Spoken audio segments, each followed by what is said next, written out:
大嫂，怎么了呀？不好了！什么事？你慢慢说。我大哥他出事了！出事了？这怎么会这样呢？不可能的！大嫂，我没骗你。今天早上，我哥从工地上那个脚手架摔下来了，现在人正在医院呢。医生说他人都快不行了。什么？走吧，咱们赶紧去医院吧。走走。快！孩子，你说你命怎么那么苦啊？这还没长大，这你爸就没了，这以后咱们的日子可怎么过呀？孩子，不过你放心，这妈无论再苦再难，也要把你抚养成人的。以后你就是妈唯一的亲人了。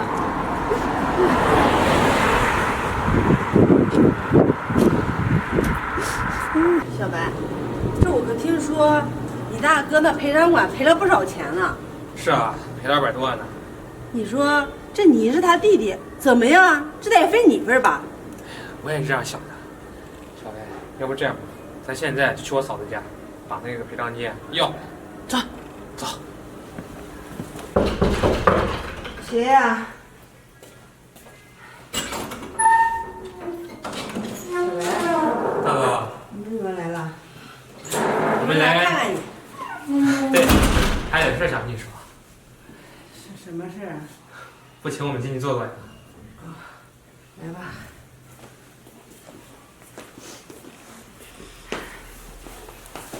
来，你坐吧。是有什么事啊？你说吧。老大，是这样的，这我哥去世的时候，他们工地赔了200多万嘛。是啊。我是这样想的，我毕竟是我哥的亲弟弟嘛，我觉得应该这个赔偿款应该交给我们。什么？交给你们？是啊，嫂子，你说这我大哥已经不在了，你个女人家，这身上放200万，这也不是个小数目啊，是不是？这小白呢，你看又是我大哥的亲弟弟，这个钱交给他保管是最为合适的。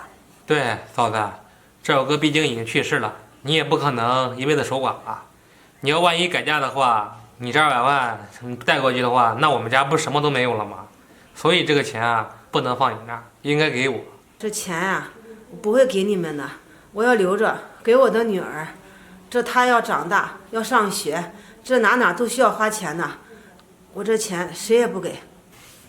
嫂子，我现在好声好气跟你说话，你是不是觉得我特别善良？小白，嫂子，你说这又是个女孩子家的，你一个妇道人家，这守在这个家里也不能一直守着吧？你看你现在还那么年轻，这将来肯定要嫁人的。这女孩子呀，长大也要嫁人的。你说说，这我大哥的钱，那可是用生命换回来的，那可是这是小白他们家里的钱，你不能赖在身上吧？你这样说出去也不怕别人说你啊。小飞、小白，你们别多想。既然你大哥不在了，我就替你大哥把我们的女儿养大，我哪也不去。你就算哪都不去，你这个钱留给你闺女，可是你闺女早晚要嫁人吧？你把钱留给她，她还是带到外面去呀，还是跟我们家没有什么关系啊？所以今天这个钱你必须给我们。你怎么能说这样的话呢？啊，我给你们了，这钱不是我们要不着了吗？小白，这你大哥已经不在了，你应该帮帮我们娘俩呀，你不应该只盯着钱呀。大嫂，你说你这人怎么这样？好说歹说，你怎么听不进去呢？你是不是非要给你来硬的，你才愿意把钱交回来啊？还来硬呢？你们想干什么呀？我们不想干什么，你不是说口口声声的说这个孩子需要钱吗？小白，把孩子给他弄过来。对，大嫂，你不是要钱留给孩子吗？那行，那孩子我们替你养着啊。哎，你们干什么呀？还我的孩子！你们不能把我孩子抱走，你给我！你们不能这样啊！大嫂，想要孩子容易，这个孩子还是你的，我们不会把他带走的。只要把钱拿回来，这个孩子就给你留下。对，你不是说一直为孩子考虑吗？现在孩子都在我们手上了，你这个钱不该给我们吗？你们太过分了，那可是你大哥的孩子，他的血肉啊！他现在尸骨未寒，你们就要抢他的钱，你们做他叫人事吗？你别这么多废话了，我就问你，你是要钱还是要孩子？你们太过分了。行，你不是想要钱吗？我给你们，把孩子还给我。早这样不行了吗？浪费我那么多口舌啊！小贝，以后啊，咱们吃香的喝辣。是，走，咱们走吧，钱也到手了。行，拉倒，谢谢啊！你们太过分了，你们一定会遭报应的。孩子呀，你快点长大吧，长大了给妈撑腰啊！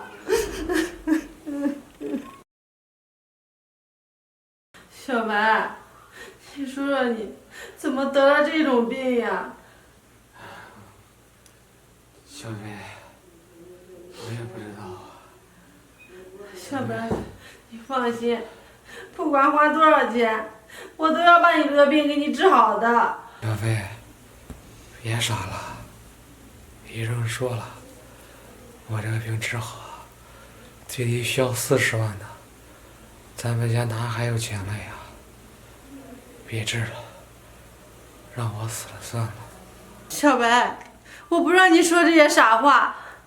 虽然没钱，我想办法出去给别人借。对了，你不是有一个侄女吗？我听说你侄女开了一个公司呢，她肯定有钱。我等下就去找他们借，我求他们，他们一定会帮助咱们的。小薇，别傻了，当年咱们那么对他们娘俩，他们能帮咱们？算了。不行，怎么能算了呢？小白，你放心，就算让我跪下来求他们，我也要求着他们来救你。小白，你在这等着，我这就去求他们。小薇，小薇，小薇，妈，你就听我的吧，你就搬去城里跟我住，咱们把这老家房子给卖了，以后就不回来了。闺女啊，这房子不能卖，这是你爸给我们留下的唯一念想，你把它卖了，我不同意。那既然你不同意，那咱就不卖，就放在这儿。你什么时候想回来了，我就陪你回来看看。哎呀，行行，妈就听你的。妈，你听我的就对了。你闺女现在有出息，在城里面有房有车有公司，你跟着我去，就等着享福吧。好，好，好，妈就等着这一天呢。我闺女啊，真的没让我失望。那行，那你在这坐着，我进屋去收拾东西。好。谁呀？来了。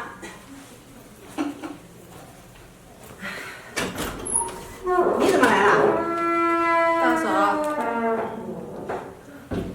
大嫂，我们现在真的走投无路了，我才来求你的。